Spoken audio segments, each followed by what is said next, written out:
نحمده ونصلي على رسوله الكريم اما بعد بسم اللہ الرحمن الرحیم۔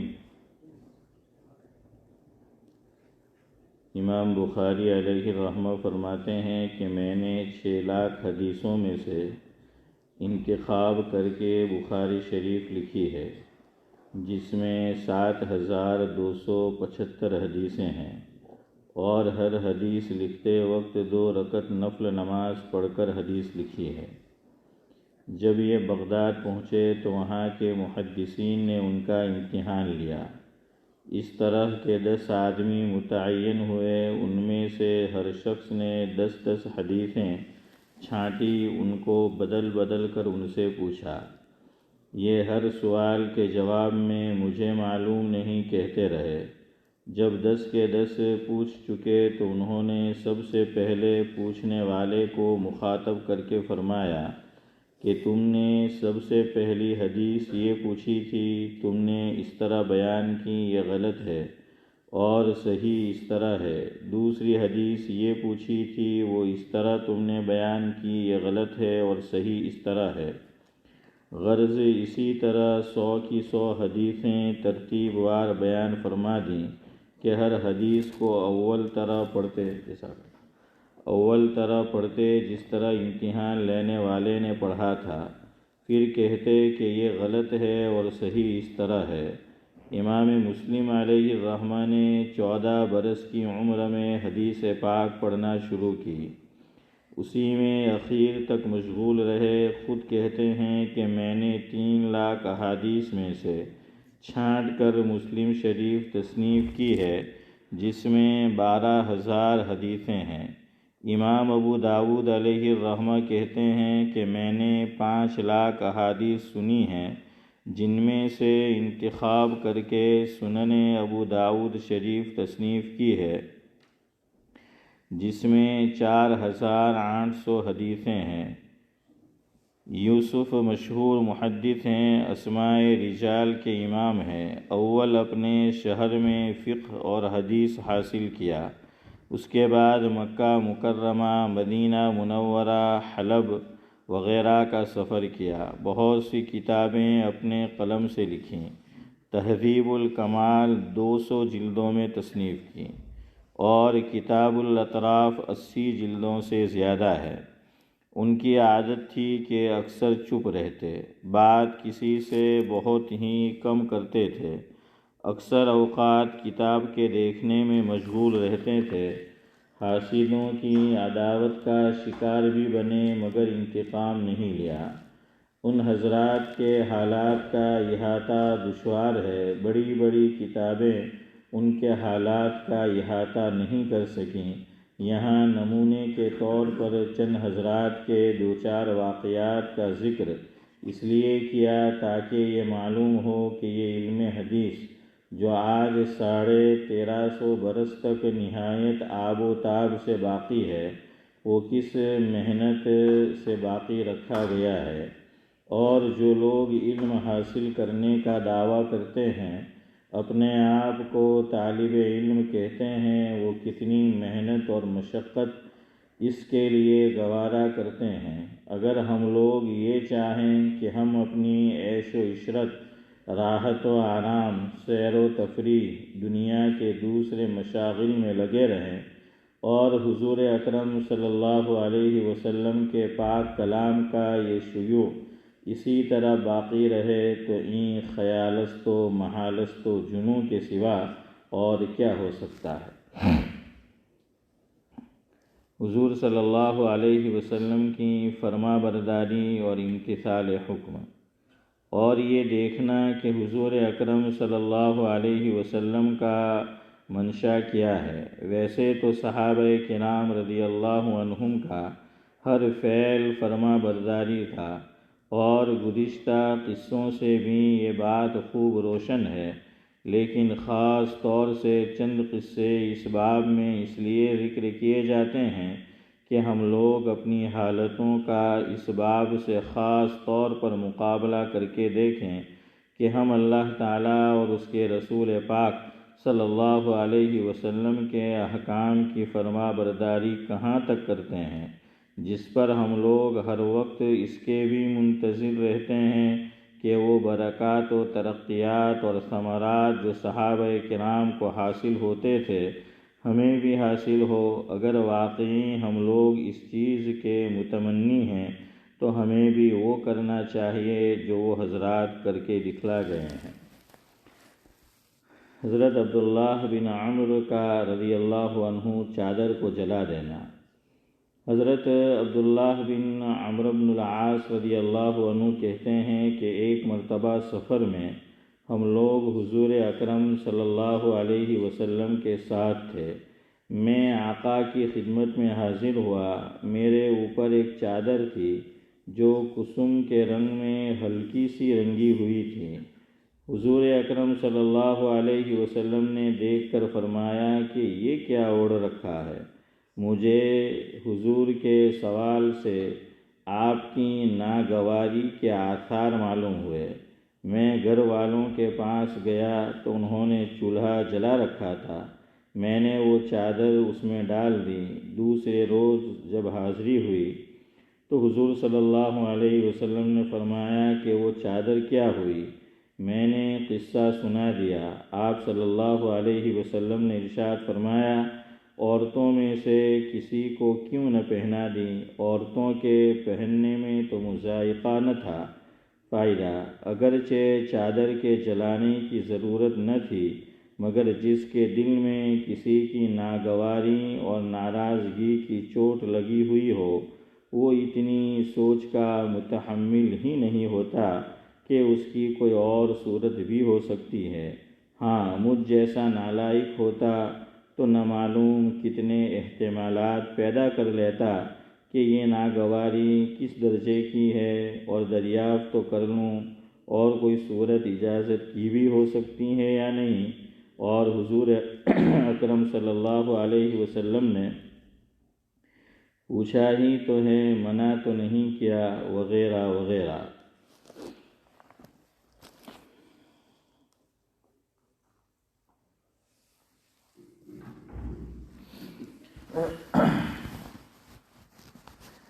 بزرگان محترم،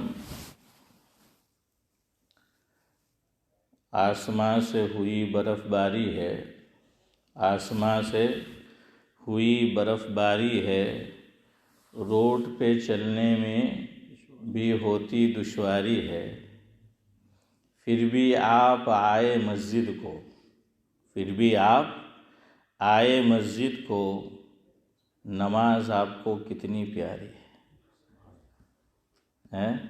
ہاں، ورنہ نفس ہزار بہانے کر سکتا تھا، پھر بھی آپ آئے مسجد کو، نماز آپ کو کتنی پیاری ہے۔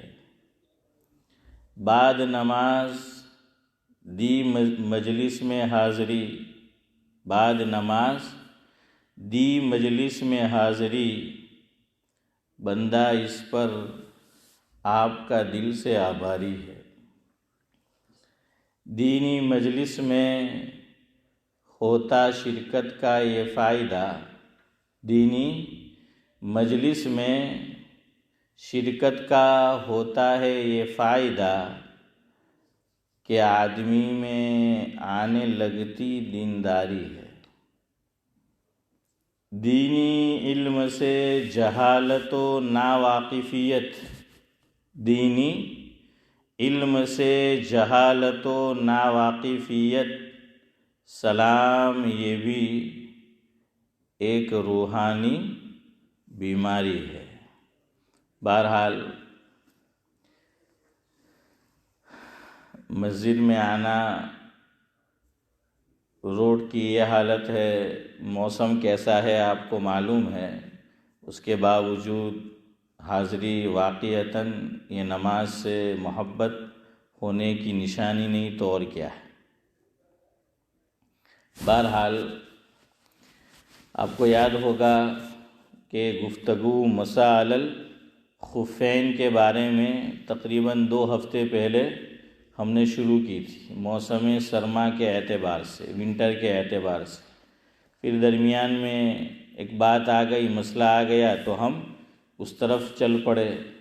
تو بہرحال وہ مسئلہ میں نے آپ کو ایک حد تک سمجھا دیا ہے. تو واپس کچھ باتیں مسح علی الخفین یعنی چمڑے کے موزے پر مسح کرنا یا ان موزے پر مسح کرنا کہ جس پر مسح کی شریعت اجازت دیتی ہے، اس تعلق سے کچھ باتیں آپ کے گوش گزار کرنی ہے. ویسے تو بہت سے لوگ پورا سال بھی چمڑے کے موزے پہنتے ہیں، پہننے والے، لیکن کچھ لوگ ایسے ہوتے ہیں کہ جو پورا سال تو نہیں لیکن جب ونٹر کا موسم آتا ہے صدیق بھائی تو وہ کیا کرتے ہیں، چمڑے کے موزے یہ پہنتے ہیں. بات یہاں سے شروع کرتے ہیں. ائمہ اربعہ، ان میں پہلے نمبر کے امام حضرت امام ابو حنیفہ علیہ الرحمہ، آپ جانتے ہیں کہ وہ کہاں کے رہنے والے تھے؟ کوفہ کے. وہ رہنے والے تھے کوفہ کے، اور اس زمانے میں کوفہ کے اندر وہ لوگ بھی رہتے تھے کہ جو شیخین سے مراد ہے میری حضرت ابو بکر صدیق رضی اللہ عنہ اور حضرت عمر فاروق رضی اللہ تعالی عنہ سے بغض رکھتے تھے. جیسا سوال ہو اس کے مطابق جواب دینا چاہیے، اور جو بڑے حضرات ہوتے ہیں ذکی اور ہوشیار تو وہ سوال کرنے والے کے سوال کو بھانپ لیتے ہیں کہ یہ سوال پوچھ کیوں رہا ہے، تو پھر وہ جواب بھی اسی انداز کا دیتے ہیں.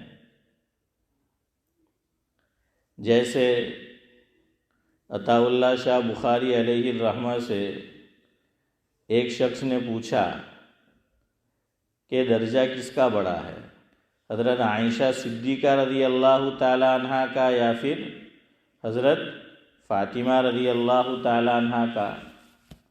ادھر سے آ جائے صدیق بھائی، تھوڑے مل کے بیٹھ جائے کہ بھائی درجہ کس کا بڑا ہے. تو حضرت بھانپ گئے کہ یہ کیا پوچھنا چاہتا ہے اور کس سوچ کا مالک ہے.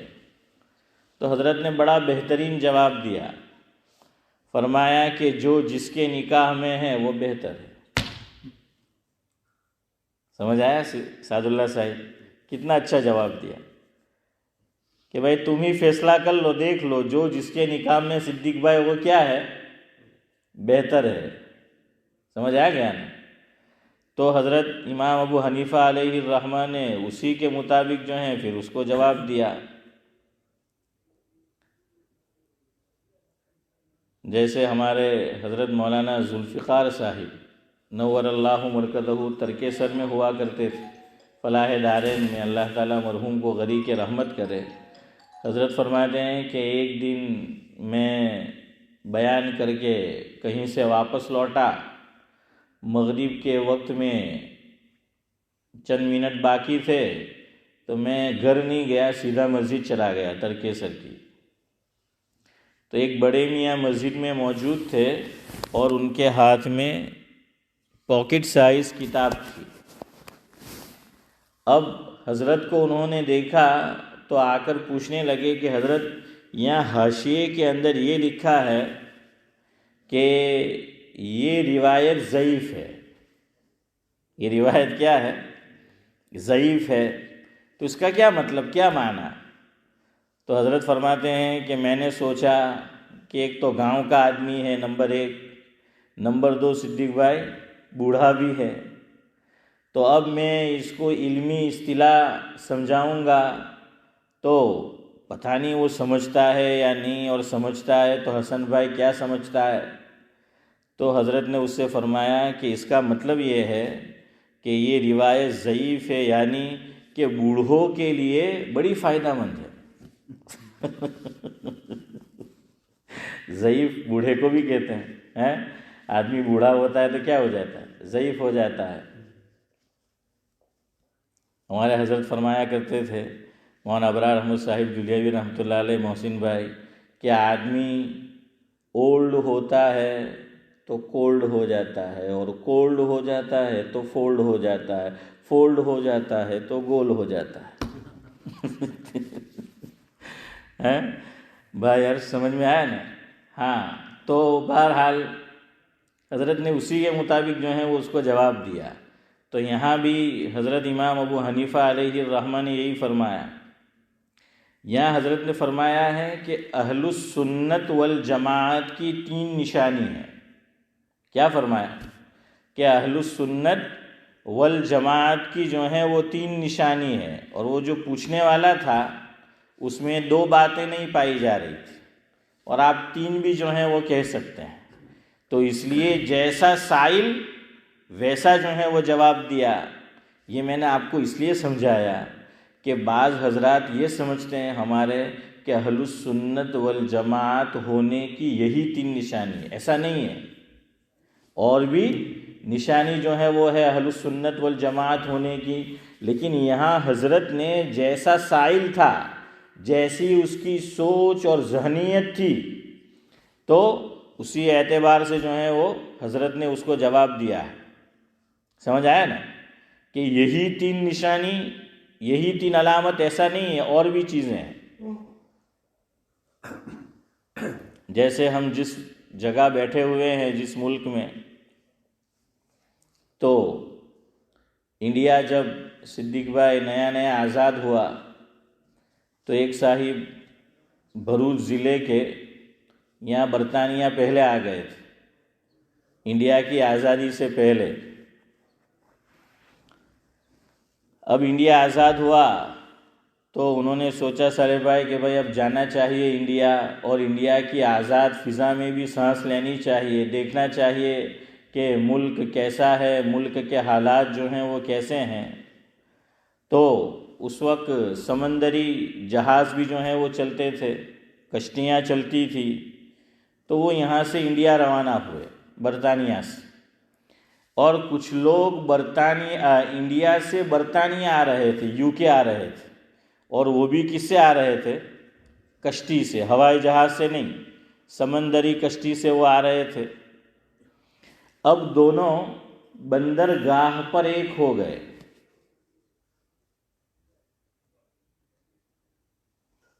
بندرگاہ، تو بندر سے وہ بندر مت سمجھنا سمجھ آیا نا؟ تو بندرگاہ پر ان کی حسن بھائی ملاقات ہو گئی کہ کچھ لوگ انڈیا سے یو کے آ رہے تھے، اور وہ صاحب انڈیا آزاد ہوا تو پھر انڈیا کو دیکھنے کے لیے جو ہے وہ آئے۔ تو انہوں نے پوچھا کہ بھائی ہمیں یو کے جانا ہے، برطانیہ جانا ہے، اور ہم نے دیکھا نہیں ہے کہ برطانیہ کیسا ہے، کیسے ہمیں پتہ چلے گا کہ بھائی یو کے آ گیا ہے؟ ہوائی جہاز ہو تو آدمی کو پتہ چل جاتا ہے کہ بھائی ہیتھرو آیا ہے، کہ برمنگھم آیا ہے، کہ مانچسٹر آیا ہے۔ اب وہاں تو وہ سمندری جہاز تو چلتے رہتے تھے، تو جس کا جو اسٹاپ آیا تو بہرحال وہ اتر جائے، اور اترنے کے بعد بھی پھر دیکھنا ہے نا کہ ہم صحیح جگہ پہنچے کہ نہیں۔ پتہ نہیں بات صحیح ہے یا غلط۔ وہ کہتے ہیں کہ باربیڈوس میں ہمارے لوگ ایسے ہی پہنچے تھے، جانا کہیں تھا حسن بھائی اور پہنچ کہیں گئے تھے وہ، ایسا میں نے سنا ہے وہیں کے لوگوں سے، باربیڈوس کے، کہ اس طریقے سے جو ہیں وہ پہنچ گئے تھے۔ تو کبھی ایسا ہوتا ہے کہ کشتی سے اترے تو صحیح، لیکن جہاں جانا ہے اس کی جگہ آدمی دوسری جگہ جو ہے وہ چلا جاتا ہے۔ صدیق بھائی تو ٹام ٹام تو تھے نہیں اس وقت، سیٹلائٹ کا تو زمانہ نہیں تھا۔ تو انہوں نے پوچھا کہ ہمیں کیسے پتہ چلے گا کہ ہم لندن جو ہیں وہ آ گئے ہیں؟ تو وہ بڑے میاں نے 3 نشانی بتائی کہ تمہیں یو کے میں لندن میں پہنچی گیا تو انہی 3 نشانی سے، تو کہ 3 نشانی سوں؟ نمبر 1 سعد اللہ صاحب بتایا کہ اوٹلا وگرنا گھر ہے، اوٹلا વગરના ઘર. આપણે તો હવે સાહેબ ઓટલા હોય હે, હા, તો પહેલાં તો રોટલી બી ઓછી ચાલતી કે ભાઈ ઓટલા ને રોટલા